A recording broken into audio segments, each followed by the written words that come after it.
ఆదానికి ఇప్పుడు జరుగుతున్న ఎన్కౌంటర్లకి డైరెక్ట్గా లింక్ ఏమైనా ఉంటుందా? ప్రభుత్వాలు నడిచేదే పెట్టుబడిదారులు. వాళ్ళు పాల్గొనే ఎలక్షన్లకు అన్నిటి వెనుక పాలసీలకు. మీరెందుకు ఎప్పుడు నక్సలైట్ల వైపే మాట్లాడతారు, పోలీసుల గురించి ఒక్కనాడు మాట్లాడరు అని? మేము మరి రివర్స్ అడుగుతున్నాం. పోలీసులు నక్సలైట్ల హక్కుల గురించి ఎన్నడనూ మాట్లాడరే. ప్రభుత్వాలు అంటేనే కమిషన్ ఏజెంట్స్. ఆదివాసుల పైన స్టేట్ టెర్రరిజం చేస్తుంది అని, అది ఫిజికల్లీ మెంటల్లీ ఎలాంటి టెర్రరిజం చేస్తుంది అని అంటారు. State is a terror. అసలు రాజ్యాంగాన్ని వద్దు అంటున్నారు అని ఒక వాదన ఉంది. అలాంటి వాళ్ళకు కూడా రాజ్యాంగం వర్తిస్తుందా? రాజ్యాంగానికి తూచా తప్పకుండా కట్టుబడి ఉండాలని. ఈ 50 ఏళ్ళుగా పనిచేస్తున్న సంఘం కానీ సంఘంలో మనుషులను కానీ ఎదుర్కొన్న సవాళ్ళు ఏంటి? ఒక్క రాజ్యహింసకు మాత్రమే పరిమితం కాకుండా ఆధిపత్య వర్గాలు చేస్తున్న హింస కూడా. ఇప్పుడు నక్సలైట్లకు రాజ్యాంగం మీద అభిమానం ఉండదు, లేదంటే రాజ్యాంగం మీద నమ్మకమే ఉండదు. ఆధునిక సమాజంలో ఇంకా పాతకాలపు పోకడలు ఉండటం విడ్డూరంగా ఉంది. ఎక్స్చేంజ్ ఆఫ్ ఫైర్లో అంతా జరుగుతుంది అంటున్నారు, మరి మీరేమంటారు? Most of the encounters are fake encounters. అసలు నక్సలైట్లు లేకపోతే ఆదివాసీ పోరాటాలే ఉండవు, అది లైఫే కాదు. మళ్ళీ తిరిగి ప్రజలు ఎన్ఐఏ మీద కేసులు పెట్టినట్టు చరిత్రలో ఎక్కడైనా జరిగిందా? వాళ్ళ మీద మరి శిక్ష ఏది? వాళ్ళ మీద కేసులేవి? అక్కడ నిజంగా బాక్సైట్ ఉందంటారా? ఆ 100ల కొద్ది పోలీసు వాళ్ళను దింపి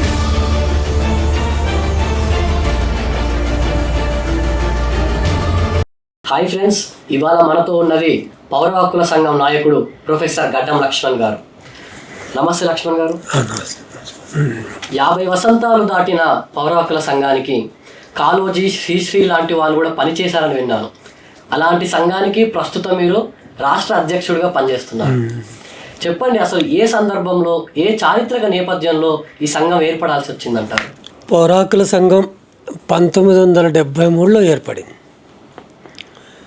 ఒక సంస్థగా నిర్మాణపరంగా 73లో ఏర్పడింది. కానీ కొంతమంది మేధావులు వాళ్ళు టైము, వాళ్ళ మనీ అంతా స్పెండ్ చేసి గ్రామాలు తిరిగేటోళ్ళు. పౌర హక్కుల కోసం చాలా కృషి చేసిండ్రు, వ్యక్తులుగా చేసిండ్రు. పౌర హక్కుల సంఘం ఏర్పడటానికి ముందు వ్యక్తులుగా చేసి చిన్న చిన్న నిర్మాణాలుగా కూడా ఒక ఉమ్మడిగా కూడా కదిలారు. అయితే చివరికి వాళ్ళు వ్యక్తులుగా చేసిన ఉద్యమం ఏదైతే ఉందో చివరి రూపం డిసెంబర్ 1973లో ఈ సంస్థ ఏర్పడింది. ఇక దానికి మొట్టమొదటి అధ్యక్షులు మీరు అన్నట్టుగా మహాకవి శ్రీశ్రీ గారు మొట్టమొదటి అధ్యక్షులు. ఆయన ఆధ్వర్యంలో ప్రారంభమైన ఈ సంస్థ మొన్న మళ్ళీ 2023 డిసెంబర్కు 50 సంవత్సరాలు ముగించుకొని ఇప్పుడు 51వ సంవత్సరంలో అడుగిడింది. మొట్టమొదలు పౌర హక్కుల సంస్థ మొట్టమొదలు కేవలం రాజ్యహింసను కేంద్రంగా చేసుకొని పనిచేసిన సంస్థ ఇది.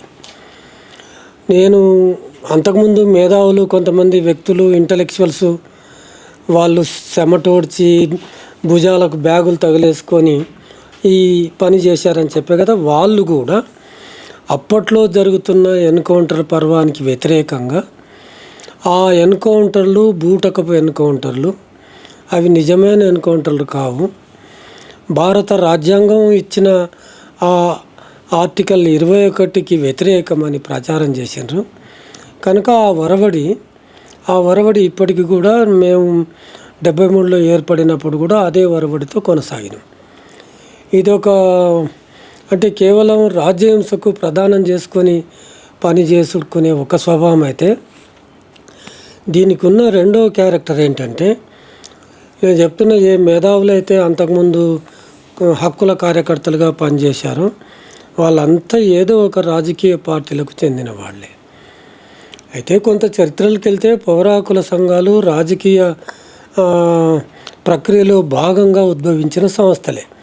ఎక్కడో చోట మేధావులు, ఎక్కడో చోట రాజకీయ చైతన్యం ఉన్న వాళ్ళే హక్కుల సంఘాలను ఏర్పాటు చేస్తారు. కనుక ఇండియన్ నేషనల్ కాంగ్రెస్ కూడా స్వాతంత్రం రాకపూర్వమే రవీంద్రనాథ్ ఠాగూర్ ఆధ్వర్యంలో ఒక ఇండియన్ సివిల్ లిబర్టీస్ అసోసియేషన్ అని ఒకదాన్ని నడిపింది. అక్కడి నుంచి దీని చరిత్ర ఉంటుంది. ఎప్పుడు కూడా ఆ రాజకీయ చైతన్యం ఉన్న వాళ్ళే, ఆ రాజకీయ చైతన్యం ఉన్న మేధావులే ముఖ్యంగా ఈ సంస్థలను, హక్కుల సంస్థలను ప్రారంభిస్తారు. అయితే అప్పటి కాలంలో వాళ్ళకు తోసింది ఏంటంటే ఇండియన్ సివిల్ లిబర్టీస్ అసోసియేషన్కు ఇక స్వాతంత్రం వచ్చింది కనుక దీంతో పని లేదు అనుకున్నారు. లేకపోతే అప్పటి నుంచి కొనసాగేది సంస్థ. అయితే స్వాతంత్రం వచ్చిన తర్వాత అవసరం లేదనుకున్నారు. అవసరం ఉంది అనుకున్న మేధావులు ఆ ఆలోచన లేకపోవటం ఒక కారణం. 73 వరకు, 47 నుంచి 73 వరకు ఇలాంటి ప్రక్రియ లేదు. 70 వరకు అనుకోండి. 70 నుంచి వ్యక్తులుగా, మేధావులుగా, రాజకీయ నాయకులుగా, రాజకీయ పరిజ్ఞానం ఉన్న వాళ్ళు, ముఖ్యంగా విప్లవ రాజకీయాలతో అనుబంధం ఉన్న వాళ్ళు హక్కుల గురించి ఆలోచించారు. దానికి కూడా బహుశా ఒక కారణం ఉండొచ్చు. రాజకీయ నాయకులనే, రాజకీయ కార్యకర్తలనే చంపేస్తున్నారు కనుక ఎన్కౌంటర్ల పేరు మీద ఆ రాజకీయ పరిజ్ఞానం ఉన్న వాళ్ళు ముందుకొచ్చి ఇది తప్పు, రాజ్యాంగం చెబుతున్నది ఏంటి, ఆర్టికల్ 21 ఏం చెబుతుంది, జీవించే హక్కుకు ఇది భంగం కదా, ఒక వ్యక్తిని మరొక వ్యక్తి చంపటానికి ఎవరికి ఆ చట్టాలు, రాజ్యాంగం అధికారం ఇవ్వలేదు కదా. ఈ రకంగా చంపటం అనేది వాళ్ళు పోలీసులు అయితేనేమి, యంత్రాంగం అయితేనేమి రాజ్యాంగానికి, చట్టాలకు అతీతం కాదు వాళ్ళు. కనుక కేవలం ఆయుధాలు పట్టుకున్నారనే నెపంతోనో, లేకపోతే ప్రజలను చైతన్యపరుస్తున్నారనే నెపంతోటో చంపటానికి వీలు లేదు. అయితే లక్ష్మణ్ గారు, మనం సంఘ గురించి 1-2 విషయాలు మాట్లాడుకొని మళ్ళీ ఆ ఎన్కౌంటర్ల విషయాలకు వెళ్దాము. అయితే ఈ 50 ఏళ్ళుగా పనిచేస్తున్న సంఘాన్ని కానీ, సంఘంలో మనుషులని కానీ ఎదుర్కొన్న సవాళ్ళు ఏంటి, ముఖ్యమైన ఘట్టాలు ఏంటి? చాలా ఇప్పుడు 51 సంవత్సరాలలో మొట్టమొదటి సంస్థ కనుక హక్కుల ఉద్యమంలో రంగంలో చేస్తున్న సంస్థ కనుక చాలా సవాళ్ళని ఎదుర్కొన్నది.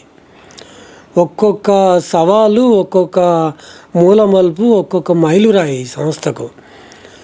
అదే రాజ్యహింస దగ్గర మొదలుపెట్టి కారంచేడు, చుండూరు ఘటనలు జరిగినప్పుడు ఒక్క రాజ్యహింసకు మాత్రమే పరిమితం కాకుండా ఆధిపత్య వర్గాలు చేస్తున్న హింస కూడా మనం పట్టించుకోవాలి అని సుదీర్ఘమైన చర్చలు జరిగిన తర్వాత 1993లో మనం రాసుకున్న ఆ లక్ష్య ప్రకటనను మార్పు చేసుకొని ఆధిపత్య వర్గాలు చేసే హింస కూడా, రాజ్యహింస ఎంత భయంకరమైందో భారతదేశ సామాజిక చరిత్రలో, ఈ ఆధునిక సమాజంలో ఇంకా పాతకాలపు పోకడలు ఉండటం విడ్డూరంగా ఉంది. ఆధిపత్య వర్గాలు ఉన్నాయి, కులాలు ఉన్నాయి, వివక్ష ఉంది, అంతరాలు ఉన్నాయి, అసమానతలు ఉన్నాయి, అంటరానితనం ఉంది. వీటికి వ్యతిరేకంగా కూడా మన లక్ష్య ప్రకటనలో చేర్చుకొని పోరాటం చేయాలని మాకు కొంత కనువిప్పు కల్పించింది ఈ అస్తిత్వ పోరాటాలు. ఈ అస్తిత్వ పోరాటాలు ముందుకు తీసుకొచ్చిన ఆ ఆకాంక్షలు ఏవైతే ఉన్నాయో అవి మా లక్ష్య ప్రకటనలో భాగం చేసుకొని ఆధిపత్య వర్గాలు నిత్యం కొనసాగించే హింస, ఎన్కౌంటర్లు, రాజ్యం చేసే హింస ఎప్పుడో ఒకసారి అడపాదడపా ఉంటుందేమో, కానీ నిత్య జీవితంలో ఎదుర్కొంటున్న కుల హింస, ఆధిపత్య హింస, అంటరానితనం ఇది ప్రజలు భరించలేనిగా ఉంటుంది కనుక మేము మార్చుకొని అటువైపు కూడా పోయినాం. ఎప్పుడైతే ఒక్క రాజ్యహింసకు పరిమితం కాకుండా ఆధిపత్య హింసలకు ఎప్పుడైతే ఆ కార్యక్షేత్రంలో పార్ట్ చేశామో అక్కడి నుంచి ఒక రాజ్యము కక్ష కట్టింది, అక్కడి నుంచి ఆధిపత్య వర్గాలు కూడా కక్ష కట్టినాయి. కనుక అది ఎంతవరకు పోయింది, వీళ్ళు ఎన్కౌంటర్ల గురించి మాట్లాడతారు, పోలీసులు చనిపోయినప్పుడు మాట్లాడరు అని ఒక పెద్ద సవాలు విసిరింది రాజ్యం. ఇంత పెద్ద సమస్యను ముందుకు తీసుకొచ్చి పెట్టింది. అయితే మేము స్పష్టంగా ఆనాటికి ఈనాటికి చెప్తున్నాం, ఎవరైనా సరే చెప్తూనే ఉన్నాం, కానీ దాన్ని వక్రీకరణ చేస్తున్నారు. ఎవరైనా సరే ఒక వ్యక్తి ఇంకొక వ్యక్తిని చంపడానికి లేదు. ఒక బలహీనుణ్ణి ఒక బలవంతుడు తన అధికారం చేతనో, తన కుల దురహంకారం చేతనో అణిచిపెట్టడానికి, ఎక్స్ప్లాయిట్ చేయడానికి వీలు లేదు. రాజ్యాంగం సమానంగా ఆత్మగౌరవంతో బ్రతకాలని చెబుతుంది. రాజ్యాంగం క్రమంగా ఒక శాస్త్రీయమైన జీవన విధానాన్ని పెంపొందించాల్సిన బాధ్యత ప్రభుత్వాలపైన ఉంది అని చెబుతుంది. కనుక ఎవరు చంపటానికి వీల్లేదు. అదేదైనా ఉంటే ప్రభుత్వమే న్యాయ వ్యవస్థకు ముందుకు తీసుకొచ్చి న్యాయ వ్యవస్థ ద్వారా ఒక ప్రక్రియ ద్వారానే సుదీర్ఘకాలం చర్చ జరిగిన తర్వాత వాదోపవాదాలు జరిగిన తర్వాత ఒక ప్రాసెస్లో ఒక వ్యక్తిని రాజ్యం తీస్తుంది, ప్రభుత్వం తీస్తుంది, కానీ ఒక వ్యక్తి తీయడానికి లేదు. అయితే కనుక ఒక్క ప్రశ్న లక్ష్మణ్ గారు, ఇప్పుడు నక్సలైట్లకు రాజ్యాంగం మీద అభిమానం ఉండదు, లేదంటే రాజ్యాంగం మీద నమ్మకమే ఉండదు, అసలు రాజ్యాంగాన్ని వద్దు అంటున్నారు అని ఒక వాదన ఉంది. అలాంటి వాళ్ళకు కూడా రాజ్యాంగం వర్తిస్తుందా? చంపేయడంలో కూడా రాజ్యాంగబద్ధంగానే చంపాలి అనడం సరైనదేనా? అయితే ఒక వాదనే కాదు, ఈ రాజ్యాంగం మీద నమ్మకం లేదని, ఈ వ్యవస్థ మీద నమ్మకం లేదని, ఈ యంత్రాంగం మీద నమ్మకం లేదని ఒక వాదన మాత్రమే కాదు, ఆ విప్లవోద్యమే చెప్తుంది. మేము దీన్ని సమూలంగా మారుస్తాం, మార్పు చేసుకునే హక్కు రాజ్యాంగం ఇచ్చింది. మళ్ళీ ఎవరైనా దేనికోసమైనా పోరాటం చేయొచ్చు. అందుకే స్ట్రగుల్ అంటుంది, ఆర్గనైజ్ అంటుంది, ఎడ్యుకేట్ అంటుంది. ఎడ్యుకేట్ చేసుకొని పీపుల్ని, ఆర్గనైజ్ చేసుకొని పీపుల్ని ఈ రెండిటి సమ్మేళనంతో ఒక మార్పుకు పోరాటానికి సన్నద్ధం చేస్తుంది. ఈ ఉన్నదే ఉన్నతమైందని అనుకోవటంలో ఏమన్నా అర్థం ఉందా? ప్రజలు చైతన్యం పెరుగుతున్న కొద్దీ మార్పు కోరుకుంటారు. మార్పు ఎట్లా కోరుకుంటారు? వాళ్ళకి ఏదైతే రక్షణ కల్పిస్తుందో, ఏదైతే వాళ్ళ సంక్షేమాన్ని చూస్తుందో, ఏదైతే వాళ్ళ జీవితాన్ని ఉన్నత స్థితికి తీసుకెళ్తుందో ఆ దిశగా వ్యవస్థను మార్చుకునే హక్కు వాళ్ళకు ఉంటుంది. కనుక ఇప్పుడున్నది పనిచేయదు అని వాళ్ళు నమ్మారు. ఎవరి నమ్మకాలను మనం ఎవరం కాదంటానికి లేదు. రాజ్యాంగం చెప్పింది కనుక రాజ్యాంగానికి తూచా తప్పకుండా కట్టుబడి ఉండాలని ఏం లేదు. జీవితము ఒక మెరుగైన జీవితం రాజ్యాంగం అవతల కూడా ఉండొచ్చుగా. ఊహించిండ్రు, ఒక ఉన్నతమైన వ్యక్తులు ఊహించిండ్రు రాజ్యాంగం అవతల కూడా ఉంటుంది. నిజానికి రాజ్యాంగంలో ఇప్పుడు చెప్తున్న స్టాటిస్టిక్స్ ప్రకారంగా 1% భారత ప్రజల దగ్గర 70% సంపద పోగైపోయింది. అదే రాజ్యాంగం సంపాదించుకునే హక్కు, వ్యక్తిగా ఎంతైనా సంపాదించుకునే హక్కు ఉంది. ఆ హక్కు ఉంది కనుక ఎంత అంటే అంత సంపాదించుకుంటున్నారు. ఇప్పుడు కొల్లలుగా ఎన్ని రేట్లు బిలియనీర్స్ అవుతున్నారు. ఆ టాపు సంపన్నుల ప్రపంచ సంపన్నుల్లో ఇదిగో నిన్నటి ఆదాని కూడా ఉన్నాడు. ఎంత పెద్ద మోసాలు చేస్తే తప్ప అంత సంపద ప్రోగు చేసి అంత బిలియనీర్ స్థాయికి పోతున్న క్రమం, ఆ పోతున్న క్రమానికి ఏ కొద్ది మంది మాత్రమో రాజ్యాంగం కూడా చెప్తుంది, ఏ కొద్ది మంది చేతిలో భారతదేశ సంపద కేంద్రీకృతం కాకూడదు అని చెప్తుంది. దానికి భిన్నంగా ప్రభుత్వ పాలసీలు అనుకూలంగా లేకపోతే వాళ్ళు కోట్లకు ఎట్లా పడుగులు ఎత్తుతారు? ప్రభుత్వ పాలసీలు వాళ్ళకు అనుకూలం ఉన్నందుకు వాళ్ళకు కోట్లకు పడుగులెత్తి ఇవాళ ఎంత అంతరాయం జరుగుతుందంటే, ఆర్థిక అంతరాయం. ఒకడికి తిండి లేదు, ఒకడికేమో విపరీతమైన కోట్లు ఉన్నాయి. ఆయన అంబానీ బాంబేలో కట్టిన భవనం చూడండి, ఎలక్ట్రిసిటీ బిల్లు ఎంత వస్తుందో చూడండి, పైన ఏరోప్లేన్ దిగటానికి అన్నీ ఉంటాయి. అయితే ఈ వ్యవస్థ ప్రజలను విస్మరించే వ్యవస్థ, ప్రజలకు భాగస్వామ్యం లేని వ్యవస్థ. మొత్తం సంపద నువ్వు తినేసి ఏదో విదిరిస్తాను, సంక్షేమం చేస్తాను, లేకపోతే ఒక చిన్న సంస్కరణ చేస్తాను, ఓ పిల్లలకు చదువు చెప్పిస్తాను, స్కూళ్ళు పెట్టిస్తాను, ఆ పురుగులు పడ్డ అన్నం పెట్టించే హాస్టల్ పెట్టిస్తాను, పంతులు లేని స్కూళ్ళు పెట్టిస్తాను, భవనాలు లేని నీళ్లు లేని స్కూళ్ళు పెట్టిస్తాను, టాయిలెట్ ఇట్లా పెట్టుకుంటూ పోయి సంపదంతా చేస్తుంటే, ఓహో ఇది గమనించిన అత్యంత చైతన్యవంతమైన కొంతమంది వ్యక్తులు ఆలోచించి ఉంటారు.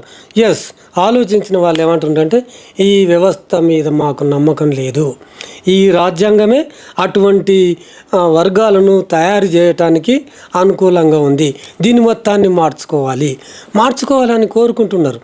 కనుక అది తప్పు కాదు, మనం ఎత్తుతున్న వాదన కాదు. ఎవరైతే ఆచరిస్తున్నారో దాన్ని వాళ్ళు బహిరంగంగానే ప్రకటిస్తున్నారు. కాకపోతే ప్రకటించని వాళ్ళు ఎవరంటే, ఓపెన్గా చెప్పని వాళ్ళు ఎవరంటే ఈ దేశ పాలకులే.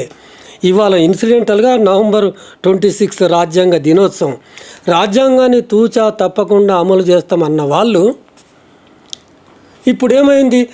ఒకరి చేతిలో కేంద్రీకృతం కాదు అన్న ఆ అధికరణ ఏమైపోయింది? ఒక గ్రాడ్యువల్గా క్రమంగా శాస్త్రీయ దృక్పథాన్ని ప్రజల్లో నింపాలి అనే భావన ఏమైంది? కులాన్ని పాటించరాదు, అంటరాన్ని పాటించరాదు, ఆర్టికల్ 14 నుంచి ఏమైనాయి ఇవన్నీ? అంటే రాజ్యాంగానికి భిన్నంగా ఎవరు పోతున్నారు?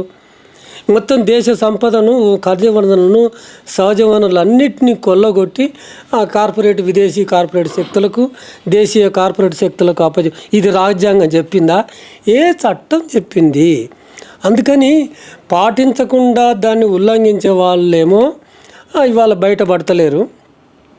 మేము పాటించమన్న వాళ్ళు అదే మళ్ళీ ఆ పాలకులే కుట్ర చేసి వీళ్ళకి దీని మీద, వ్యవస్థ మీద నమ్మకం లేదు, దేని మీద నమ్మకం లేదు, హక్కుల గురించి, హక్కుల సంఘాలు వాళ్ళ హక్కుల గురించి ఎట్లా మాట్లాడతారు అంటున్నారు. ఒకటే సమాధానం చెబుతూ ఉన్నాం. ఎవరైనా సరే ఈ భారతదేశ పౌరులకు రాజ్యాంగం హక్కులు ఇచ్చింది. నక్సలైట్లకు ఈ హక్కులు వర్తించమని రాజ్యాంగం రాయలేదు. తుపాకులు పట్టుకున్న వాళ్ళకు, ఆయుధాలు పట్టుకున్న వాళ్ళకు, సాయుధుల అయిన వాళ్ళకు ఈ రాజ్యాంగంలో ఉన్న హక్కులు వర్తించమని ఎక్కడ రాయలేదు. కనుక ఈ రాజ్యాంగం వద్దు అనుకున్న వాళ్ళకు కూడా రాజ్యాంగం హక్కులు ఇచ్చింది. కనుక వాళ్ళ హక్కులను కాపాడాలి. వాళ్ళు కనుక ఏమైనా నేరం చేస్తే అన్ని చట్టాలు ఉన్నాయి. ఏ నేరానికి ఎంత శిక్ష వేయాలి, అన్ని సెక్షన్లు విజువలైజ్ చేసి, అన్ని నేరాలను విజువలైజ్ చేసి సెక్షన్లతో పాటుగా ఈ నేరానికి ఈ సెక్షన్ ప్రకారంగా ఇంత శిక్ష ఉంటుందని రాసిండ్రు. దాని ప్రకారంగా శిక్షించండి. ఎవరు వద్దంటున్నారు? ఆయుధాలు పట్టుకోవడం నేరమే, ఆ నేర కింద శిక్షించు. కానీ నువ్వు చేస్తున్నది ఏంటి? పట్టుకొని లక్ష్మణ్ గారు ఎక్స్చేంజ్ ఆఫ్ ఫైర్లో అంతా జరుగుతుంది అంటున్నారు, మరి మీరేమంటారు? అది కొంతమంది పోలీసు అధికారులు ఎన్కౌంటర్లు చేసి ఎన్కౌంటర్ను ఎక్స్చేంజ్ ఆఫ్ ఫైర్ అంటున్నారు. చాలా గట్టిగా చెప్తున్నారు. దాన్ని ఎన్కౌంటర్ అనొద్దు, ఎక్స్చేంజ్ ఆఫ్ ఫైర్ అంటున్నారు. Most of the encounters are fake encounters. 90% of, as an activist of civil liberties committee I tell you, and 90% of encounters are fake encounter. ఉదాహరణలు చెప్పండి, అది ఫేక్ అనడానికి కొన్ని ఉదాహరణలు ఉన్నాయి. ఇప్పుడు ఎమర్జెన్సీ ప్రకటించినప్పుడు 5 ఆనాటి పీపుల్స్ వారి కార్యకర్తలను తీసుకెళ్ళి చెట్లకు కట్టేసి చంపేసిండ్రు. ఇప్పుడు ఎంతోమందిని మొన్న ఛత్తీస్గఢ్లో ఏప్రిల్ మార్చి నెలల్లో ఇన్ఫర్మేషన్ తీసుకొని పోయి ఇన్ఫార్మర్ వ్యవస్థ ఏర్పాటు చేసుకుంటారు, కోవర్టులను ఏర్పాటు చేసుకుంటారు. ఆ ఇన్ఫార్మర్స్ ఇచ్చిన సమాచారం పట్టుకొని పోయి కాల్చి చంపుతారు. ఒక 17 మంది, 30 మంది చనిపోతే, ఆ ఎన్కౌంటర్లో 30 మంది చనిపోతే 17 మంది ఆదివాసీలు ఉన్నారు. ఇంకా ఇది మరి ఎక్స్చేంజ్ ఆఫ్, వాళ్ళ దగ్గర ఆయుధాలే లేవు, ఎక్కడ ఎక్స్చేంజ్ ఆఫ్ ఫైర్ అయ్యింది? ఎవరు వాళ్ళ దగ్గర ఆయుధాలు లేకుండా నీకు ఎట్లా రిటాలియేట్ చేసిన వాళ్ళు కాదు కదా.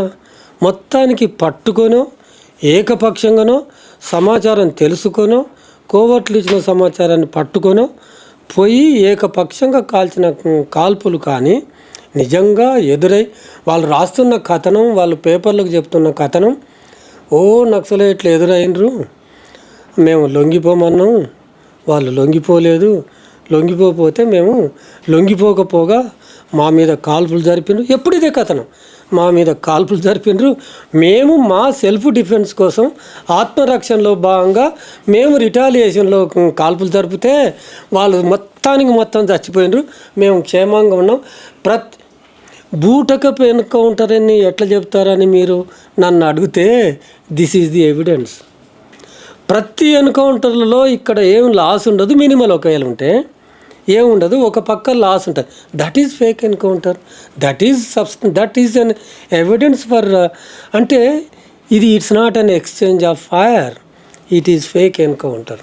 Take it that it is a fake. వాళ్ళకు కూడా తెలుసు ఎవరైతే ఎక్స్చేంజ్ ఆఫ్ ఫైర్ అంటే, ఒకవేళ ఎక్స్చేంజ్ ఆఫ్ ఫైర్లో పుట్ట 2-3 సార్లు కాల్చిండ్రేమో, కానీ ఎవరు అగ్రెసరు, ఎవరి దగ్గర పోతున్నారు?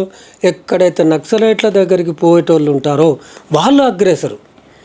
ఎవరి దగ్గరికి అయితే వాళ్ళు పోయినరో వాళ్ళు డిఫెండ్ చేసుకుంటున్నారు. That defence is not an is an exchange of fire. నువ్వు సెల్ఫ్ డిఫెన్స్లో కాల్చినావు అంటున్నావు కదా, కోర్టులో వచ్చి ఆ కేసు పెట్టి కోర్టులో ఎప్పుడు ప్రూవ్ చేసుకోవాలి? నువ్వే పోతావు, నువ్వే పట్టుకుంటావు, నీవే కాల్చుతావు, నువ్వే నేరస్తుడు అంటావు, నువ్వే దాన్ని వాదోపవాదాలు చేసినట్టు చేస్తావు, నువ్వే చంపేసి చంపిన వాళ్ళ మీద కేసులు పెడతావు. అది కాదు కదా. జాతీయ మానవ హక్కుల కమిషన్ ఏం చెప్తుందంటే, ఉమ్మడి ఏపీ హైకోర్టు ఏం చెప్పిందంటే, ప్రతి ఎన్కౌంటరు ఒక హత్య, అందులో పాల్గొన్న పోలీసుల మీద హత్యా నేరం మోపి 302 సెక్షన్ కింద వాళ్ళను ప్రాసిక్యూట్ చేయాలని చెప్పింది. ఇప్పటిదాకా అట్లా ఏమైనా జరిగిందా పోలీసుల మీద కేసులు? చాలా కేసుల్లో శిక్షలు పడి అతి తక్కువ. అంటే ఇప్పుడు SC ST atrocities prevention act ఉంది, దాని కింద ఎక్కడ కేసులు పడతాయి? ప్రజలకు సంబంధించిన ఆ చట్టాలు సరిగ్గా అమలు కావు, ఆ చట్టాలలో నేరస్తులకు శిక్షలు పడవు. కనుక ఎన్కౌంటర్లు పాల్గొన్న అధికారులకు ఆ కేరళ కేసుల్లో కొన్ని కేసుల్లో మాత్రమే శిక్షలు పడ్డాయి, కానీ అన్ని కేసులలో తప్పించుకు తిరిగారు. కనుక దాన్ని మనం ఖచ్చితంగా అది ఫేక్ ఎన్కౌంటర్. ఇప్పుడు ప్రజల్లో మన పౌర హక్కుల సంఘం సాధించింది ఏంటంటే, ఎన్కౌంటర్ అంటేనే బూటకమని ప్రజలకు అందరికీ తెలిసిపోయింది. ఎట్లా తెలిసిపోయింది? పోలీసు వాళ్ళు వచ్చి అది ఎన్కౌంటర్ అంటే బూటకం కాదు, ఎక్స్చేంజ్ ఆఫ్ ఫైర్ అన్నంత మాత్రం సరిపోదు. ప్రజలు దాన్ని ఆమోదించడం లేదు, పోలీసు వాళ్ళు తప్ప. సార్, ఇందాక మీరు ఆదాని గురించి మాట్లాడారు. ఒక్కసారి ఆదాని గురించి మాట్లాడుకొని మనం వేరే విషయాలకు వెళ్దాం. ఆదానికి ఇప్పుడు జరుగుతున్న ఎన్కౌంటర్లకి డైరెక్ట్గా లింక్ ఏమైనా ఉంటుందా? ఇప్పుడు పెట్టుబడిదారులు ప్రభుత్వాలు ఎట్లకెళ్ళి నడుస్తున్నాయి అనుకుంటున్నారు మీ అంచనా? ప్రభుత్వాలు నడిచేదే పెట్టుబడిదారులు. ఈ వ్యవస్థకు, ఈ ప్రభుత్వాలకు, ఈ యంత్రాంగాలకు, వాళ్ళు పాల్గొనే ఎలక్షన్లకు అన్నిటి వెనుక పాలసీలకు, ప్రభుత్వ పాలసీలు మన సొంత పాలసీలు కావు. పోతే ప్రపంచ బ్యాంక్ పాలసీలు, లేకపోతే మన దేశంలో ఉన్న పెట్టుబడిదారుల పాలసీలు. వాళ్ళే కవలించుకుంటారు, వాళ్ళు కలిసి భోజనాలు చేస్తారు, వాళ్ళు కలిసి సేల్ చేస్తారు. ఎక్కడన్నా ఒక పంచవర్ష ప్రణాళికలు తయారు చేసేటప్పుడు కానీ, ప్రభుత్వ పాలసీని తయారు చేసేటప్పుడు కానీ కింది వర్గాలను పిలుస్తారా?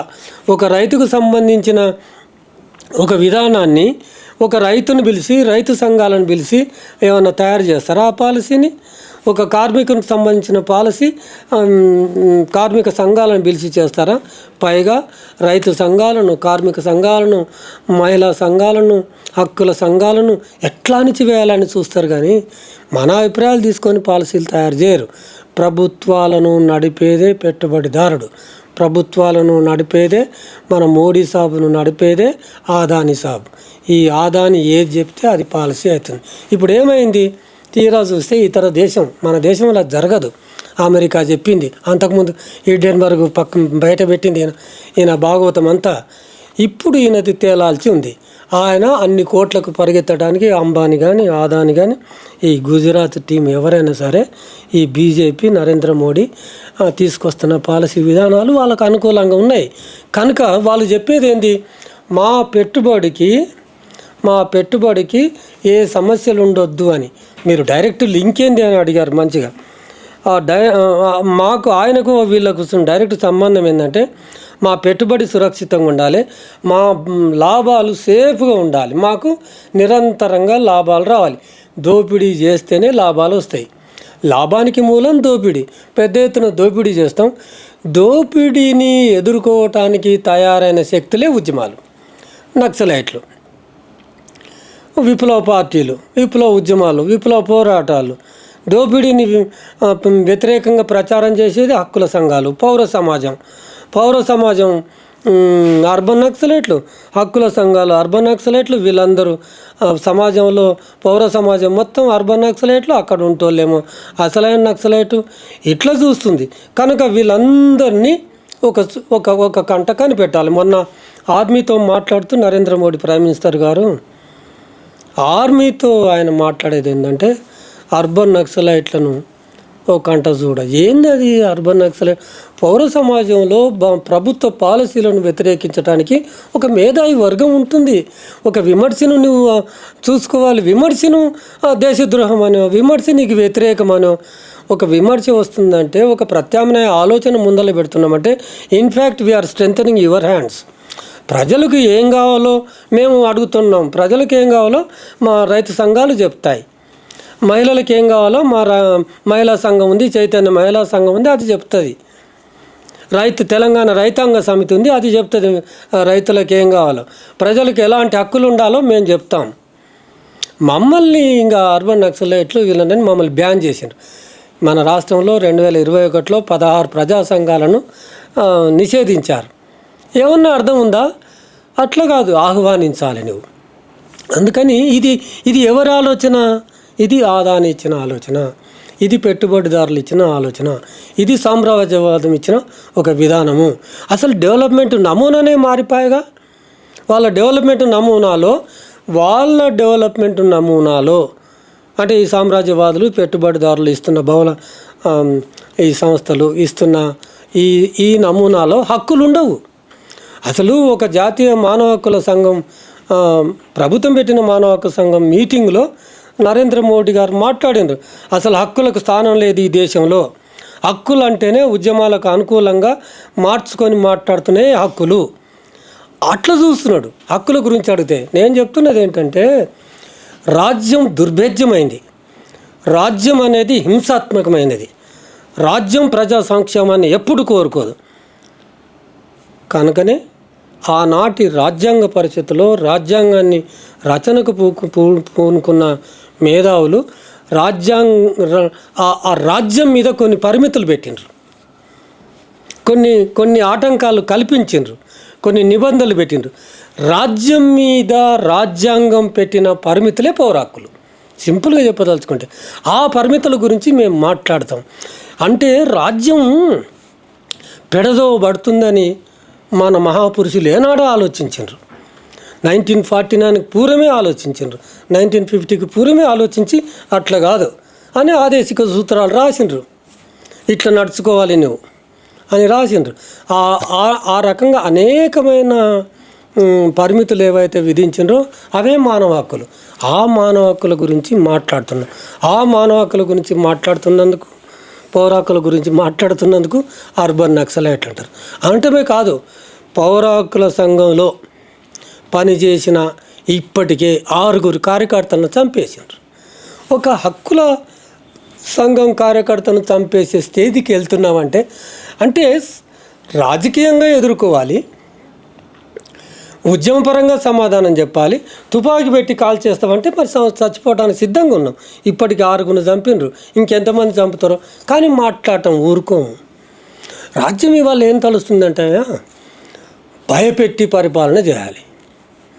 ఇంకా మరి బీజేపీ అధికారంకి వచ్చిన తర్వాత మత ప్రాతిపదికన దాన్ని నింపేస్తుంది ప్రజలకు. ఇక వచ్చేసి ఆ మతాన్ని ముందుకు తీసుకోవాలనే దాంతో ఇవాళ ఎవరు మాట్లాడినా దేశద్రోహులు అంటుంది, ఎవరు మాట్లాడినా దేశద్రోహులు అంటుంది. కనుక హక్కుల గురించి మాట్లాడితే దేశద్రోహులని చంపేసే కాడికి పోతుంది. అయితే లక్ష్మణ్ గారు, నాకు డౌట్ ఏంటంటే, దేశంలో ఎక్కడా లేని సంఘాలు, ప్రజా సంఘాలు మన తెలంగాణలోనే ఎక్కువగా ఉంటే ఎక్కువ పనిచేస్తాయి కూడా. దానికి మూల కారణం ఏమై ఉంటుంది? దానికి ఒక సమాధానం చెప్తా చూడు. పౌర హక్కుల సంఘాన్ని ఏమంటారంటే నక్సలైట్లకు అనుబంధ సంఘం అంటుంది. ఎందుకు అంటుంది అంటే నక్సలైట్ల గురించి మాట్లాడతాం. నక్సలైట్ల గురించి ఎందుకు మాట్లాడతారు మీరు అని మీరు ప్రశ్న అడగవచ్చు. నక్సలైట్లని చంపేస్తున్నావు కనుక నక్సలైట్లను అడుగుతున్నావు. నక్సలైట్ల ద్వారానే ఆర్టికల్ 21కి విఘాతం కల్పిస్తున్నావు కనుక నక్సలైట్లను గురించి మాట్లాడుతున్నావు. ఇప్పుడు ఇందాక చెప్పిన కదా, కులం గురించి మాట్లాడుతున్నావు, ఆధిపత్యం గురించి మాట్లాడుతున్నావు, అంటరాంతరం గురించి మాట్లాడుతున్నావు, అభివృద్ధి నమూనాన్ని గురించి మాట్లాడుతున్నావు. ఇవన్నీ పక్కకెట్టి మీరు నక్సలైట్ల గురించి మాట్లాడుతున్నారు కనుక మీరు నక్సలైట్లు, మీరు అనుబంధ సంస్థ అంటారు అని దీన్ని మూసేసే ప్రయత్నం చేస్తున్నారు. కనుక మీరు అడిగిన ప్రశ్న మళ్ళీసారి అడగండి. ఎక్కడా లేనన్ని సంఘాలు ఇక్కడ ఎందుకు ఉన్నాయంటే గన్ని సమస్యలు ఉన్నాయి. మరి తెలంగాణలో ఎక్కువ సంఘాలు ఉన్నాయి, తెలుగు రాష్ట్రాల్లో ఎక్కువ సంఘాలు ఉన్నాయి. ఎక్కువ సంఘాలు ఉన్నాయంటే దాని అర్థం ఏంటంటే ఎక్కువ సమస్యలు ఉన్నాయి. ఏ వర్గం యొక్క నెంబర్ 1 ఏంటంటే ఏ వర్గం యొక్క ఆకాంక్షలు మనం చెప్తున్న రాజ్యాంగ ప్రజాస్వామిక వ్యవస్థలో అవి తీర్చబడలేదు. అయితే ఒక వాదన ఉంది లక్ష్మణ్ గారు, పోలీసుల కోసం ఏ సంఘం మాట్లాడదు అని. మీరు ఎందుకు ఎప్పుడు నక్సలైట్ల వైపే మాట్లాడతారు, పోలీసుల గురించి ఒక్కనాడు మాట్లాడరు అని? మేము మరి రివర్స్ అడుగుతున్నాం. పోలీసులు నక్సలైట్ల హక్కుల గురించి ఎన్నడనూ మాట్లాడరే, దానికి సమాధానం చెప్పండి. అయితే మిడిల్ క్లాసు ఇంటలెక్చువల్స్ కూడా ఏమంటారంటే, అరే వీళ్ళు ఇట్లా కాల్ చేస్తున్నారు, నక్సలైట్లు పోలీసు వాళ్ళ మీద దాడులు చేస్తున్నారు, చంపేస్తున్నారు అంటున్నారు. నక్సలైట్లు ఎప్పుడో ఒకసారి పోలీసు వాళ్ళను ఎవరినో చంపేస్తే మాట్లాడే వాళ్ళు నిత్యం నక్సలైట్లను చంపేస్తే మాట్లాడరు మరి. అయితే మేము కూడా నక్సలైట్ల హక్కుల గురించే మాట్లాడతలేము, హక్కుల గురించే మాట్లాడతలేము. ఎవరి హక్కులు వాళ్ళు సాధించుకోవటం కోసం వాళ్ళు ముందుకు వస్తే ఇంకా మేమేం మాట్లాడం. ఒక గొంతు లేని వాళ్ళకు మాత్రమే గొంతు ఇస్తుంది హక్కుల సంఘం. ఇప్పుడు షాద్నగర్లో ఒక మహిళను తీసుకెళ్ళి అర్ధరాత్రి 9 గంటలకు పోలీస్ స్టేషన్కి మగ పోలీసులు పోయి అర్ధరాత్రి 2 గంటల వరకు 5 పోలీసు వాళ్ళు బోల్ట్ పెట్టేసి ఆమెను హింసించారు. మీరు అంతా చూసే ఉంటారు. ఆమె బట్టలు మగ పోలీసులు బట్టలు ఇప్పేసి ఒక నిక్కరేసిండ్రు. ఆ నిక్కరేసినాక ఆమెను ఇంకా అదే నక్సలైట్లను టార్చర్ పెడితే ఏమున్నాం, ఈ దేశం ఏం కావాలి, మనం తల ఎక్కడ పెట్టుకోవాలి, రాజ్యాంగం ఏమైంది, చట్టం ఏమైంది, ఇంత క్రౌర్యమా పోలీసులు. ఆమెకు ఒక కాలు 2 కానిస్టేబుల్స్ బట్టి ఎల్లెలకలు పడుకోబెట్టి ఒక కాలు ఇక్కడ లాగుతారు, 2 కానిస్టేబుల్స్ ఈ కాలు ఇక్కడ లాగితే బల బ్లీడింగ్ అయితే అర్ధనాదాలు ఎవరు వినాలి? ఇప్పుడు పౌర హక్కుల సంఘం ఎవరి హక్కుల గురించి, నేను పోయి ఆ పోలీసు అధికారుల డీజీపీ జితేందర్ ఆయన హక్కుల గురించి మాట్లాడాలి. ఆయనకి ఏమైంది? ఆ పోలీసులకు వాళ్ళ హక్కులను డిఫెండ్ చేసుకోవటానికి ఒక సంఘం ఉంది. షాద్నగర్ మహిళా హక్కుల గురించి మాట్లాడటానికి ఏముంది చెప్పండి? ఒక దళితుల హక్కుల గురించి మాట్లాడటానికి ఎవరున్నారు? అంత బలమైన ఏమున్నాయి? కనుక వీళ్ళ గురించి మాట్లాడతాం. వాళ్ళని గురించి ఎందుకు మాట్లాడమంటే వాళ్ళ హక్కుల గురించి వాళ్ళు మాట్లాడుకోవటానికి వాళ్ళ బలమైన సంఘాలు ఉన్నాయి. ఇంకా మీరు వేసే క్వశ్చన్ ఇంకొంచెం ముందుకు తీసుకెళ్తే ఈ ఎన్కౌంటర్ల గురించి ఎందుకు మాత్రమే మాట్లాడతారు, వాళ్ళు చనిపోయినప్పుడు మాట్లాడారంటే ఒక్కటి గుర్తుపెట్టుకోండి, ఎన్కౌంటర్ల గురించి మాట్లాడతలేము, చనిపోయిన వాళ్ళ హక్కుల గురించి మాట్లాడుతున్నాం. నీవు న్యాయబద్ధంగా చట్టబద్ధమైన పరిపాలన చేయమంటున్నావు. చట్టబద్ధమైన పరిపాలన చేయటం అంటే వాళ్ళు ఆ ఎన్కౌంటర్ నిజమైందా కాదా అన్నదాన్ని చెప్పడం కోసం మీరు ఒక న్యాయ విచారణ వేయండి అంటున్నాం. వాళ్ళు చనిపోయిన కుటుంబాలకు ఏమైనా ఆదుకుంటునేది ఉంటే ఆదుకోండి అంటున్నాం. ఇది బూటకం ఎన్కౌంటరా కాదా అని చెప్పటానికి పోస్ట్ మార్టం చేస్తారు కదా, పోస్ట్ మార్టం కూడా ఆ డాక్టర్స్ను మేనేజ్ చేసుకొని రిపోర్ట్ ఇస్తారు.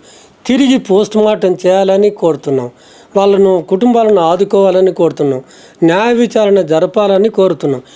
మేము కోరుతున్న డిమాండ్లు ఏవైతే ఉన్నాయో పోలీసులు చనిపోయినప్పుడు గవర్నమెంట్ ఇస్తుంది. మేము డిమాండ్ చేసేది ఏముంటుంది ఆడ? మాకు nothing is left for us to insist on the implementation of rights to that police. Therefore we are keeping everything is happening automatically. అసలు ఒక పోలీసు మీకు తెలుసో లేదో, కొమ్మింగ్ పోయిన ఒక పోలీసు కానిస్టేబుల్ చనిపోతే ఇతోధికమైన పారితోషికం ఇస్తారు. లెఫ్ట్ ఓవర్ జీతం కాలానికి మొత్తం జీతం ఇస్తారు, కొన్ని లక్షల ఇస్తారు. వాళ్ళు చావాలని ఎవరు కోరుకోరు కానీ అట్లా చేసుకుంటారు. అందుకని ప్రభుత్వం ఎట్లా న్యాయం జరగాలని కోరుతున్నాం. ఇంకా అట్లా న్యాయం జరుగుతుంది వాళ్ళకి, ఇంకా మాకు అడగటానికి ఏం ఉండదు. అయితే సార్, నక్సలైట్లు ఉండడం వల్లనే పోరాటాలు ఉన్నాయి, అసలు నక్సలైట్లు లేకపోతే ఆదివాసీ పోరాటాలే ఉండవు అనేది కూడా మనకు మాటలు వినిపిస్తున్నాయి. దాన్ని మీరేమంటారు, నమ్ముతారా అది మీరు? అయితే నక్సలైట్లు ఉండటం వల్ల ఆదివాసీలు పోరాటం కాదు.